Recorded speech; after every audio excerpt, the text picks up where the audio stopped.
Abraham is very successful as a businessman. Even if you compare him to today's billionaire, he would still be considered as extremely wealthy.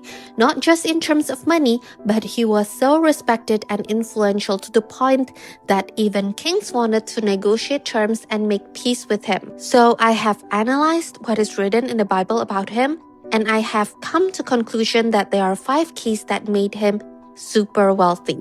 And the best part, these keys aren't locked in the past. They are timeless, so we can follow his footsteps by applying these principles in our lives, and we can achieve wealth as well. Are you ready? Let's go. Number 1, he put his trust only in God. And let me underline this, literally only in God. One day after he won a battle, the king of Sodom came to him and offered him riches, but he refused. He clearly stated the reason too, that he didn't want the wealth because he didn't want the king to later claim that his success came from him. One thing I found unique about Abraham in the whole story is that he never allowed himself to be in debt to anyone.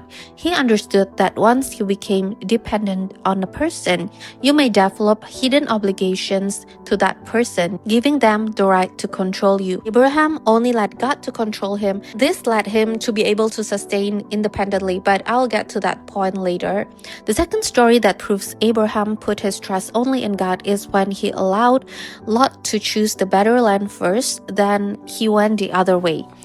Later, we can see that even though Abraham seemed to be in the less favorable environment at first, the place where he settled then prospered more than the place Lot chose. Abraham always wanted to make it clear to himself and the people around him that his success came only from God. And the reason I put this point as number 1 is because this mindset of not putting trust in uncertain things like people and circumstances, and only put your trust on God is the core value and foundation for the next 4 important points I want to share about him.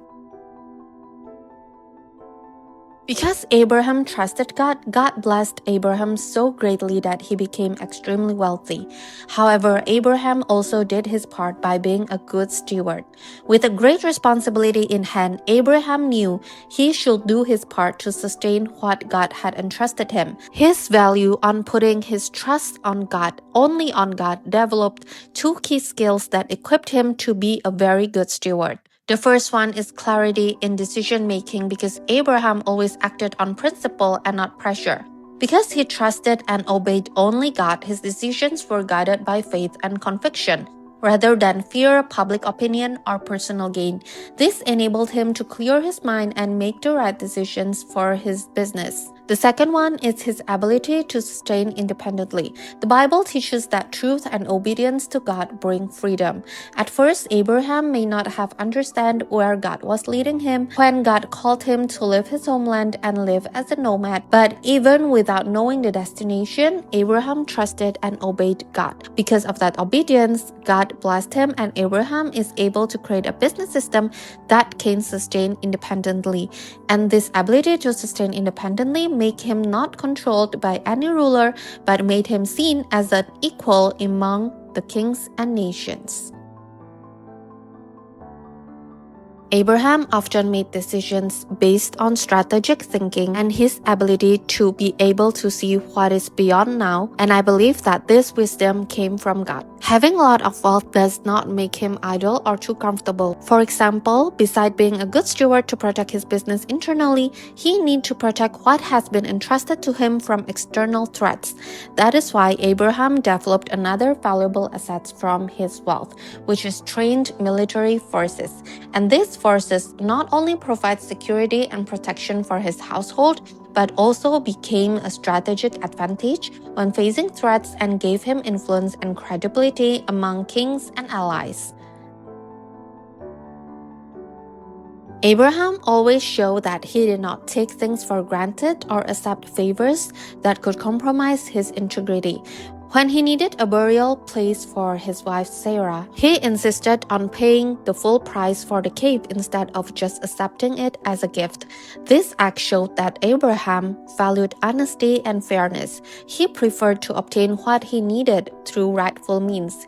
He does not compromise his principles. He never chose the easy way out, and instead he always depended on God to guide his steps wisely. Don't get me wrong, not depending on people does not mean that Abraham does not want to form any friendship with anyone. Throughout his life, Abraham built strong partnerships and alliances with important people while maintaining his freedom and integrity. But his relationships are not built based on control or dependence, but his relationships were based on mutual respect and honor, and he positioned himself as a partner, not a subordinate to his alliance. These meaningful partnerships helped him to strengthen his influence, protected his household, and helped him to secure his wealth and business interests. In the end, I understand that the wealth of Abraham built on one main principle, which is he put his trust in God alone. It was not in riches, opportunities, powerful people, or favorable conditions, but that foundation of having trust only on God shaped every decision he made and became the source of his lasting prosperity and influence. Jesus later taught the same principle in the New Testament, but seek first his kingdom and his righteousness, and all these things will be given to you as well.